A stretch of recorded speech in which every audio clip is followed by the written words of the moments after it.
Delighted to have Ki-Jana Carter. He liked it so much for Notre Dame. He's good luck charm, so he's back here to get this thing back and moving here. Member of the 1984 National Championship team. And 84. 94. I ain't that old. I'm not that old, bro. You play with him? Don't do that. No. I ain't got no gray hair yet. He hides it well. Anyway, let's talk a little bit. With games like this today, Wisconsin, I mean, there are certain, you look ahead. You always go one game at a time, but today's big, man. Got to have it. Yeah, no, it's a big. I mean, we were both highly ranked coming into the preseason, and we both had some stumbling blocks, but this is a big game for the Big Ten. And for the Big Ten race to win Big Ten title. And, they came off with a loss with Illinois, and we came with a good win last week against Iowa. So we got to keep the momentum going, and winning a homecoming, I think, will just propel us, going into the rest of the season. Go ahead. Well, tell me, Ki-Jana, being here, I coached a little bit. What is Wisconsin? What separates them? They're a little different than most teams. You've seen them. You played against them. It's a similar situation. You know what? Well, I know since you've been here a while, I know two teams that when I was here, we didn't play Wisconsin. We didn't play Wisconsin, Purdue. But, I don't know, it's in the middle of nowhere. They always have the big linemen. They're known for the big linemen, good aggressive defense. Coach Alvarez was a great coach. And they were a team that wasn't real flashy, but they just didn't make no mistakes. And that's the big thing in college football. You can't have no turnovers. The team that makes the less turnovers, probably 80% of the time they're going to win the game. And I think they were just a well-coached team, and they never really seen some good players, but not really like outlandish players. They just was just a good, solid team. Well, it's interesting. You mentioned something about the Big Ten race. Penn State is still alive, maybe for the Rose Bowl at this point, which is what the Big Ten champ has. They would need to take care of business, but obviously they would get, if they got a little bit of help and they win out. What about winning out? I mean, 1994, you guys ran the table. I mean, what are some of the formulas as far as stringing them all together? These guys can't go undefeated, but they can put together, what does it take to try and do that? First, you got to take a game one game at a time.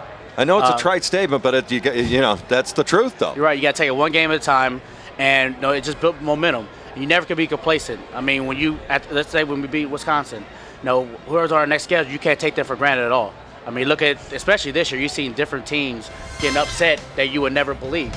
So nowadays in college football, the parity is so small that everybody's competitive. So I think you just got to stay focused, and the same leadership, after Sunday, we got prepared for the next team on that Monday and leave what we did last week because that last week game ain't going to help you for the next week. Well, my question is also, we've been having... As we look at footage from 94, Kyle Brady, boy, it seems like yesterday he's in high school now, member of New England.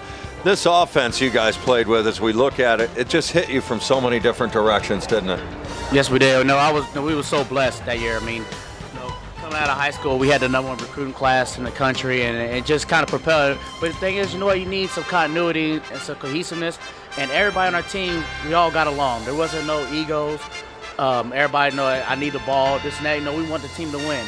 And that year was just a special year. You look at it more when you're done playing, how great we really were, and offensively how great we were. But when you're playing, it was like, if I rush for 200 yards, that's great. But when it comes Monday, I got to get prepared to play against Minnesota.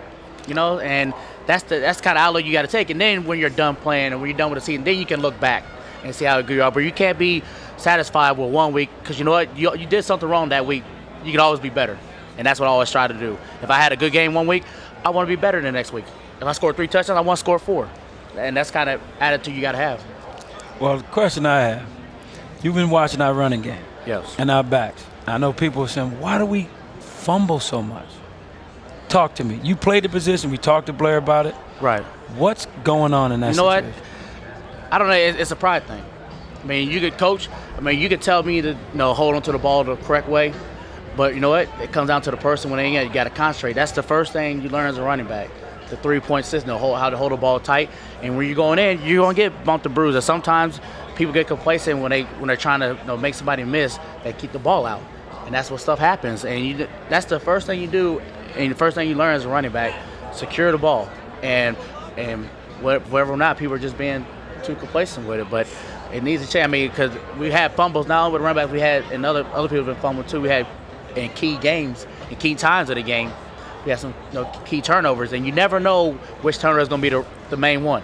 You can think about it in the long run, okay, I fumbled. But that could be the key play to change the outlook of the game. Yeah, now Kinlaw's a guy. He's a little shorter of build, but he's got that bolt, big first step. Right. I'm happy for Rodney. Rodney paid his dues. He's a fifth-year senior, and he's been kind of waiting in the wing. Larry and Tony Hunt, and when Austin was playing, and it's his time to shine. And he's taking the ball. He ran well last week. I'm sorry. Against Iowa. And I've talked to him a few times, and it's got to be frustrating because we all come out of high school as a talent, All-American and stuff. You're the guy. And sometimes you got to wait your turn. But but when you get your turn, you got to take advantage of it. And that's what he's doing right now. Latest right now. Kenny says running small. Why don't you talk to me about running small? I ran big, man. I didn't run small. I know that, but he meant just kind of disappearing. I love that, running small last week. No, but what you do, as a running back, out of all the positions on the field, we're getting hit the most. Either we got to block, catch the ball, we're running the ball. And what do you mean by running small is when you're getting through the hole, you got to try to make yourself as a little ball, make yourself skinny. So when people hit you, you can bounce off and you can still keep your center of gravity. Here's you running big. There it is, Kid. Taking it to the house. I ran big on that one, though. No, but you got small early. Yeah, get small. You get less time. If I see somebody diving at my legs, you stretch your shoulder down and try to bump off the defender, and I was able to take it 80 yards in the Rose Bowl game. Yeah, there's the clincher. That's when everybody knew this Rose Bowl was at hand right there. And the debate was on there. I remember talking to you at the field, ran over him, took it to the house.